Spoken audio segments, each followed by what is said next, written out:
Allahu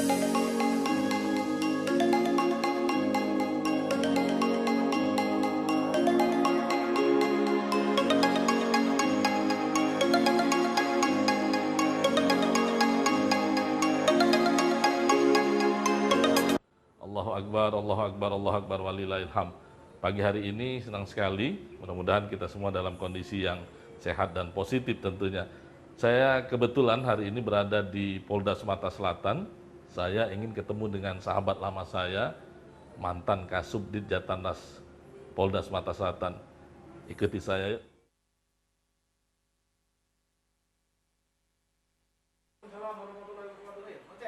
Jenderal. Alhamdulillah. Yuk jaga jarak ya. Iya, siap-siap Jenderal.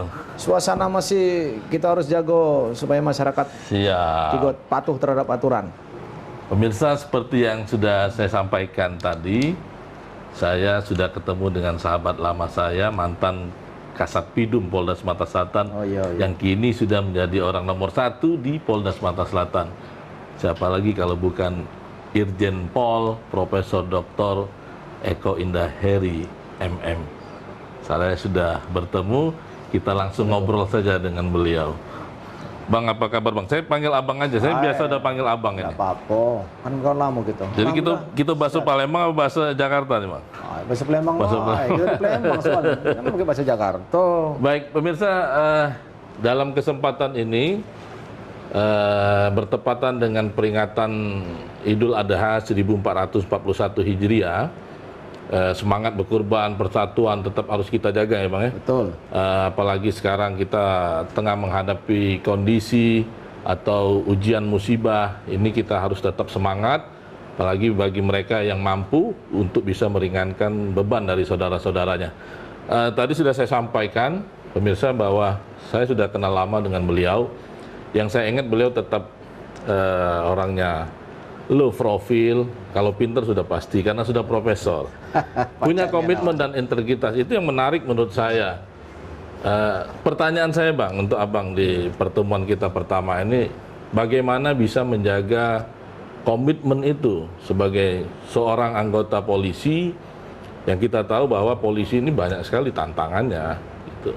Saya kira untuk menjaga komitmen ini kan memang bukan hal yang gampang ya. Saya sendiri juga mungkin belum maksimal. Tapi saya hanya punya prinsip, saya harus berusaha lebih baik dari hari ke hari. Sehingga komitmen ini menjadi bagian yang tidak terpisahkan dalam diri saya. Kita sadarlah, polisi pekerjaannya juga banyak mendekat kepada masyarakat, banyak godaan, banyak ya tantangan juga lah, hambatan dan seterusnya. Nah oleh karena itu untuk menjaga komitmen ini yang penting kan dari diri kita dulu lah. Dari kita ini ada dalam hati kita nih. Kita ini nak kemana, nak ngapo. Polisi ini kan hanya sarana untuk menjalankan suatu tugas, tujuannya adalah untuk ibadah. Itu yang harus dipegang. Jadi ini mungkin bisa ditularkan juga Bang ya buat jajaran kepolisian ya, betul. Saya kira ini kan sudah banyak ya sekarang, program Pak Kapolri juga begitu, program pemerintah juga sama aja, menjaga komitmennya adalah bagian yang terpenting. Nah, tentu yang patut diberi tauladan atau bisa memberi tauladannya adalah para pemimpin. Pemimpin dari Pak Kapolri kan sudah banyak memberikan keteladanan yang luar biasa. Nah, saya sebagai Kapolda tentu juga paling tidak menjadi figur untuk teman-teman saya, anggota-anggota saya yang ada di Polda Sumsel itu. Nah, itulah yang ingin saya coba tularkan juga kepada anggota kita. Gitu. Oke, saya masih ingin bernostalgia pemirsa dengan beliau ini karena saya kenalnya waktu itu AKBP, Kasatpidum. Jadi saya nggak merasa beliau jenderal. Tapi pertanyaannya Bang, bedanya di mana pada saat kita masih merintis karir di kepolisian, katakanlah begitu, dengan sekarang sudah menjadi seorang jenderal dan menjadi pimpinan. Ini bedanya di mana? Kalau yang jelas kalau dari segi pangkat berbeda ya. Tanggung jawab juga pasti berbeda. Kalau dulu saya jadi Kasatpidum itu hanya mengelola sebagian kecil daripada pekerjaan reserse, khusus pidana umum. Nah kalau sekarang kan saya harus tahu semua. Tanggung jawab saya lebih besar, lebih luas. Saya mengelola sumber daya manusia yang juga luar biasa. Ada 15.000 anggota kami di sini. Nah itu kan harus saya kelola semua. Kalau dulu saya hanya spesifik bicara masalah reserse, bagaimana nangkap orang, memproses orang, melidik dan seterusnya. Kalau sekarang saya nggak hanya masalah reserse, saya bagaimana mengelola sumber daya yang lain, sumber daya manusia, sumber daya logistiknya, berkomunikasi dengan orang, berkomunikasi dengan instansi, melihat peluang-peluang yang berkaitan dengan di internal maupun di eksternal. Saya juga harus membangun hubungan dengan pihak-pihak luar. Saya juga harus melihat bagaimana keinginan atau harapan masyarakat terhadap Polri. Itu kan sesuatu yang harus saya komunikasikan, saya siapkan untuk saya berikan yang terbaik kepada masyarakat. Jadi lebih besar lah tanggung jawab ya. Tapi kalau tugas sebenarnya sama baik. Sama baik Bang ya. Baik. Semua mengelola SDM ya, sumber daya manusianya, sumber daya logistiknya, sumber daya keuangan dan seterusnya. Sama baik. Cuman tanggung jawabnya dan lingkupnya yang lebih besar. Oke. Artinya dibuat santai Bang ya. Harus santai, harus santai. Oke. Bang, sesuai topik kita hari ini, polisi, tantangan dan peluang ya. Oke, ya. Tapi kita harus jeda iklan dulu Bang, ya. Karena setelah ini Abang harus siap menjawab. Polisi itu kan banyak pujiannya, banyak juga kritikan. Betul, memang. Siap Jenderal? Betul, Oke. siap. Pemirsa jangan kemana-mana, tetap bersama kami di obrolan kita spesial Hari Raya Idul Adha. Ya, kembali lagi di obrolan kita spesial Hari Raya Idul Adha, masih bersama dengan Kapolda Sumatera Selatan, Bapak Irjen Pol Profesor Dr. Eko Indra Heri, MM.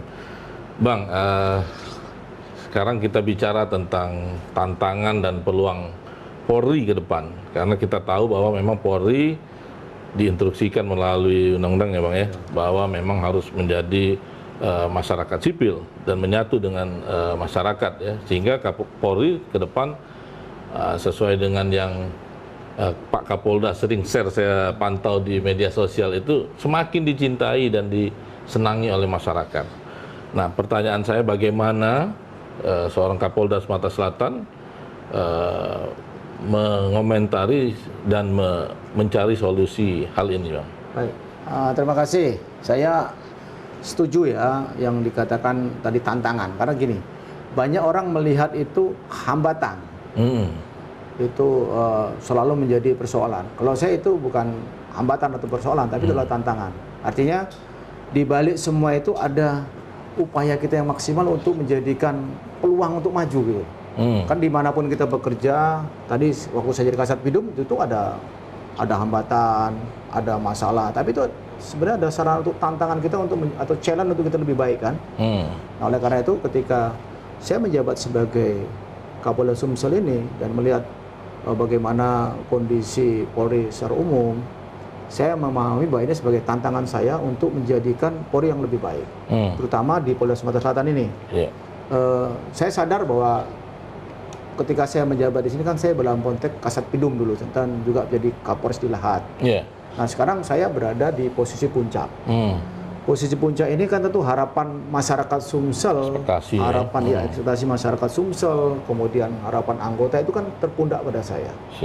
Nah, inilah yang menjadi tantangan saya, bagaimana mewujudkan tujuan organisasi Polri dalam arti bagaimana mengelola sumber daya manusianya, sumber daya logistiknya, dan terutama juga termasuk keuangan, dalam rangka mencoba sedikit barangkali memenuhi harapan masyarakat. Karena kan harapan masyarakat selalu tinggi terus. Tapi ini tantangan. Kita tahu bahwa karakteristik Palembang ini atau Sumsel ini kan berbagai banyak suku di dalamnya ya. Ini kan juga jadi tantangan tersendiri. Nah, tapi saya bersyukur bahwa pernah dinas di sini, sehingga saya anggap hambatan itu sebagai sebuah peluang dan sekaligus tantangan untuk saya untuk menjadikan Polda ini lebih hebat gitu. Nah, makanya saya membuat sebuah program yang sederhana saja, yaitu yang disebut dengan Mang PDK. Mang PDK ini kan singkatan dari Mang Polisi Dulur Kita. Ini konsepnya sederhana sebenarnya. Bagaimana sih? Kita kan tahu lah wong Lembang nih, kalau lah berdulur itu apa-apa pacak dinjuk kan, kira-kira. Pacak masalah besar pacak kecil. Masalah kecil pacak dihilangkan. Nah, dengan berdulur itulah polisi dengan masyarakat, kalau lah berdulur, lah dekat.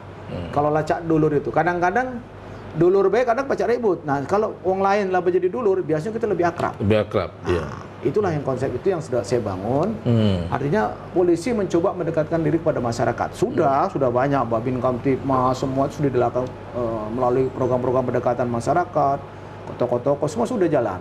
Tapi saya lebih memframe-nya saja ke dalam konsep Mang PDK dulur kita ini konsep yang lama, tapi saya coba diintenkan lah, dimaksimalkan, dioptimalkan dengan segala kemampuan yang ada. Terutama dalam konsep sekarang ini kan kita sedang menghadapi musibah ya, musibah tidak hanya Indonesia saja, tapi seluruh dunia COVID-19. Nah, konsep Mang PDK ini relevan. Bagaimana polisi bisa sebagai dulur ketika ada dulurnya sakit, ada dulurnya susah, polisi bantu. Bukan hanya pada saat polisi perlu misalnya peduli. Jadi kita ada bakso, ada kegiatan yang lain. Jadi lebih pendekatannya kepada muatan-muatan lokal yang ada di Sumatera Selatan. Kalau di Palembang kita gunakan bahasa Palembang, dulu Palembang. Kalau kita di Lahat pakai bahasa Lahat, kalau di Sekayu pakai bahasa Sekayu. Tetapi pendekatannya berdasarkan kultur masing-masing suku yang ada di Sumatera Selatan ini kan banyak nih suku kita ini. Termasuk ini ya Bang, kemarin kan kita sempat katakan agak renggang-renggang dikit dengan para ulama, para ustadz. Nah ini bagaimana Abang bisa ini Bang? Itu juga salah satu upaya. Artinya Mang PDK ini tidak hanya sasarannya pada masyarakat tertentu, tapi seluruh lapisan masyarakat. Seluruh strata, termasuk juga mungkin ada yang kerja informal, ada yang formal, termasuk dengan TNI, dengan Pemda. Jadi tidak hanya satu kelompok saja, termasuk dengan para ulama. Ya, alhamdulillah saya sudah sebagian besar saya sudah datangin, termasuk partai politik. Ini adalah dalam konsep untuk mengkomunikasi sekaligus barangkali lebih banyaknya ketika ada masalah apa yang harus kita lakukan bersama-sama. Karena kan polisi kita ini tidak bisa kerja dewek kalau tahu bantuan masyarakat, tahu bantuan tokoh-tokoh agama, tokoh-tokoh yang lainnya tidak bisa kami. Itu ada hambatannya enggak Bang? Kan kita katakanlah kayak perwira aman lah mungkin pola pikir sekarang. Nah di tingkat bawah gimana? Sebenarnya di tingkat bawah itu kalau kejengok potensinya ada. Kawan-kawan Babin Kamtibmas itu luar biasa. Nah, tinggal mungkin direktif atau arahan yang lebih pas dari pucuk, dari Kapolda, dari pembina fungsi, termasuk dari Kapolres. Jadi teman-teman di bawah itu bisa lebih operasional. Nah, jangan bersolo berpikir lagi dia. Kalau berpikir pening dia kalau dia. Jadi kau dekati ini diskusi ada apa-apa, itu. Nah, konsep-konsepnya sederhana apa ya? Kepemimpinan atau leader ya dibutuhkan Bang ya. Pada leader pada setiap level ya, tidak harus level Kapolda, tapi sampai level Kanit pun itu harus punya leader yang luar biasa itu.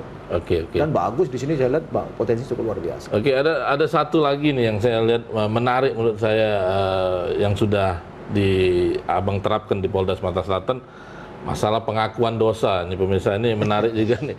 Kemarin sempat saya monitor juga di medsos, menarik menurut saya. Ini bagaimana Bang? Ini bagaimana ini? Ya, ini gini. Ini kan sebenarnya awal muasalnya itu kan ketika saya melihat dari data. Data di tempat saya itu pelanggaran disiplin yang paling banyak pertama adalah masalah disersi, meninggalkan tugas. Kedua masalah narkoba. Dan kebetulan juga saya melihat data juga ada beberapa anggota saya yang saat ini ada di tahanan lapas, ada di tahanan polisi juga ada yang sebagai pengedar dan seterusnya. Nah ini kan membahayakan bagi saya menurut saya.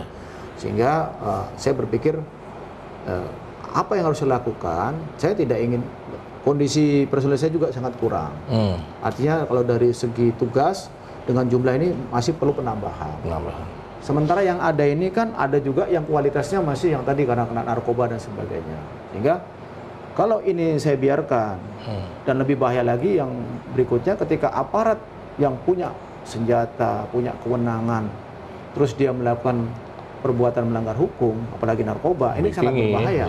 Apalagi membackingi backing juga sebagai kan dari awalnya kan memang dari semua dari coba-coba dari apa sebagai pemakai. Nah akhirnya saya cobalah inisiatif, yuk kita buatlah supaya mereka ini kita bina sebenarnya. Tapi kalau dibina ini kita waktunya kurang, biaya juga mungkin terlalu besar kalau lama. Nah, kita sekarang buat kesadaran dulu. Kesadaran ya. Terbukti ya ada 200 lebih Bang ya? 160 orang. Iya. 160 orang. Menarik Bang, tapi kita harus jeda iklan dulu. Kita masih punya sikok lagi segmen yang mungkin mewakili juga pertanyaan-pertanyaan dari masyarakat di luar. Oke Bang, masih siap Bang? Nah, pemirsa, tetap bersama kami di obrolan kita. Jangan kemana-mana. Ya, kembali lagi pemirsa di obrolan kita spesial Hari Raya Idul Adha 1441 Hijriah. Masih bersama dengan Kapolda Sumatera Selatan, Profesor Dr. Eko Indah Heri MM. Ngomong-ngomong nggak diinjak minum ini bacanya. Puasa. Puasa. Abang puasa. Oh, Oke. puasa Kita minum. puasa. Siap. Bang, ini kita udah masuk di segmen terakhir ini. Ya, oke. Ya, banyak pertanyaan masyarakat di luar itu katakanlah menuju kepada bagaimana Polri bisa melayani dengan efektif, dengan maksimal, kemudian dengan komitmen dan bertanggung jawab sebagai aparatur negara. Nah, ini bagaimana Abang bisa menjawab pertanyaan ini, Bang? Ya, saya kira ini wajar ya. Masyarakat kan ingin dilayani dengan baik, dengan cepat, tanpa dibebani biaya dan seterusnya. Dan saya juga sadar bahwa sumber daya kami juga masih terbatas, masih juga ada yang perlu kami tingkatkan. Inilah saya belanja masalah, saya tingkatkan tadi kemampuan anggotanya, integritasnya untuk kita sama-sama melayani masyarakat dengan baik. Tentu tidak semudah membalik telapak tangan. Tetapi ini tugas seorang pemimpin, tugas saya harus mana caranya anggota ini harapan masyarakat itu paling tidak bisa terpenuhi. Walaupun berat, saya terus mencoba melakukan terobosan-terobosan. Banyak hal yang sudah saya lakukan antara lain ya pendekatan kepada terutama anggota dulu. Kemudian saya juga karena saya punya hobi ngajar, anak-anakku ajarilah Mano cara menjadi polisi yang baik, Mano jadi pemimpin yang baik. Terus sistem juga kita bangun, kita ada call center. Nah ini yang di depan kita ini adalah salah satu bentuk aplikasi yang namanya Lancang Kuning. Memang kita mengadopsi dari Riau, tapi ini konsep untuk memberi jawaban terhadap apa yang diharapkan oleh masyarakat. Ini menjelaskan tentang Kahutla. Ini daerah-daerah Mano, daerah yang ada fire spot, fire hotnya, hotspot titik api ya? Titik api ya, sorry. Titik panas. Nah di sini kita bisa langsung melihat, kemudian nanti kita sampaikan ke Polres-Polres di Babinkamtibmas, dia akan datang. Kita punya di sebelah sana itu ada posko yang untuk memantau kejadian di seluruh wilayah. Ini bentuk pelayanan kita kepada masyarakat. Nah salah satunya misalnya di daerah, kalau sepanjang jalur ini, sepanjang jalur utama dari bandara sampai dengan Jembatan Ampera itu, itu ada kamera gitu galuh itu. Nah, kamera itu melihat ada aktivitas apa sama masyarakat. Ada sesuatu yang aneh, nanti dari command center itu akan menyampaikan kepada polsek yang terdekat atau anggota yang terdekat untuk segera menanggapi kalau ada masalah. Siap. Nah, itu. Jadi terus bisa di seluruh Polres nanti ya, Bang ya? Itu rencananya. Tapi kita sementara ini baru di wilayah Palembang saja. Karena ini kan infrastruktur harus kita bangun. Ya. Kemudian juga kita selain itu, saya juga membuat maklumat masalah Kahutla, masalah kemarin kan banyak kejadian-kejadian kita ini ada penganiayaan berat. Ini kan juga bagian dari kita untuk melakukan pelayanan ya. Artinya pelayanan itu juga bidang kejahatan, bidang-bidang yang sifatnya mungkin kehadiran masyarakat, berkumpulnya masyarakat, semua kami coba maksimalkan. Termasuk juga mungkin pemberian sanksi dan punishment buat anggota itu, itu termasuk ini juga program Abang ya? Ya, itu kita sampai sekarang kan kalau punishment itu sudah mungkin ada beberapa banyak sudah kita paksa untuk kita selesaikan. Ada yang dihukum disiplin, ada yang juga termasuk terpaksa harus berhenti jadi polisi karena sudah menjadi yang memalukan organisasi seperti itu, mencemarkan organisasi. Ada juga yang reward itu hampir setiap kasus itu kalau dapat diungkap dan sebenarnya itu kita beri reward tiap bulan. Oke. Ya, jadi artinya masyarakat bisa lah dijamin lah Bang ya untuk ke depan kita berusaha ya. Lebih baik. Kalau jamin mungkin enggak ya, berusaha lah ya. Kita sama-sama berusaha supaya kami ke depannya lebih baik. Kami mohon doa juga kepada masyarakat karena ini kan juga pekerjaan yang tidak semudah membalik telapak tangan, tapi tentu bisa kita lakukan insya Allah. Saya ingin pernyataan Kapolri Bang, harus ada perubahan strategis kan? Benar ya? Betul. Oke Bang, terakhir mungkin bisa menyampaikan sesuatu yang positif buat masyarakat di Sumatera Selatan juga termasuk buat anggota mungkin Bang. Silakan Bang. Baik. Assalamualaikum warahmatullahi wabarakatuh. Ada beberapa hal yang ingin saya sampaikan pada mungkin ini juga pada diri saya juga, kepada masyarakat dan juga termasuk kepada seluruh anggota. Pertama, dengan kondisi yang kita hadapi sekarang ini, tentu kita yang bisa menyelesaikan masalah di Sumatera Selatan ini, kita akan berhadapan dengan persoalan-persoalan ke depan ini. Karhutla, COVID-19 juga masih meradai sama kita. Kemudian juga ada masalah pilkada yang insya Allah nanti pada bulan Desember ada 7 kabupaten yang akan melaksanakan pilkada. Di samping juga kejahatan-kejahatan juga masih ada terjadi di tempat kita hari demi hari. Nah, ini tentu menjadi PR kita bersama, terutama kami yang para penegak hukum. Tapi kami polisi tidak bisa bekerja sendiri. Tentu kami harus bekerja dengan masyarakat, dengan elemen-elemen masyarakat yang lain, dengan TNI, dengan Pemda, dan seterusnya. Nah, oleh karena itu pada kesempatan yang mulia ini, saya pikir kita besok akan melaksanakan hari Idul Adha, di mana kita tahu Idul Adha ini adalah kita mengambil manfaat atau mengambil pelajaran dari Nabi Ibrahim tadi. Nah, oleh karena itu kita juga harus juga siap untuk berkorban. Berkorban dalam arti juga melakukan hal-hal yang dari negatif menjadi ke positif. Kita berkorban untuk tadi kalau menghadapi COVID-19, kita tidak, kalau keluar rumah untuk menggunakan masker. Kemudian juga menjaga jarak, kemudian juga mencuci tangan. Kemudian juga berkorban, mungkin kita tidak biasa gampang ketemu dengan uang, dengan rame-rame. Sekarang kita berkorban untuk sedikit mungkin agak jauh. Kemudian juga yang paling penting adalah kita jangan menjadi sebagai pelaku kejahatan atau menjadi korban kejahatan. Dua-dua ini jangan sampai terjadi. Pertama, menjadi korban kejahatan. Bagaimana caranya? Satu, jangan mencolok. Kalau kita ada di mana-mana itu, mungkin perhatikan masalah barang-barang yang kita bawa. Kemudian kalau kita naik sepeda motor, naik apa, juga perhatikan suasana di jalan dan sebagainya. Kalau kita bawa duit, bawa motor yang tolong di tempat yang bagus taruhnya. Waspada, lalu diamankan dengan kunci dan seterusnya. Kemudian jangan menjadi pelaku kejahatan. Nah, ini kadang-kadang ini kita, karena adat istiadat kita, pada kebiasaan kita, ada yang sering membawa senjata tajam. Nah, begitu panas dikit langsung digunakan. Nah, ini jangan. Kita ini gak panas nian. Kadang-kadang mujaku tak kati sumbu, langsung meledak baik. Nah, tidak boleh.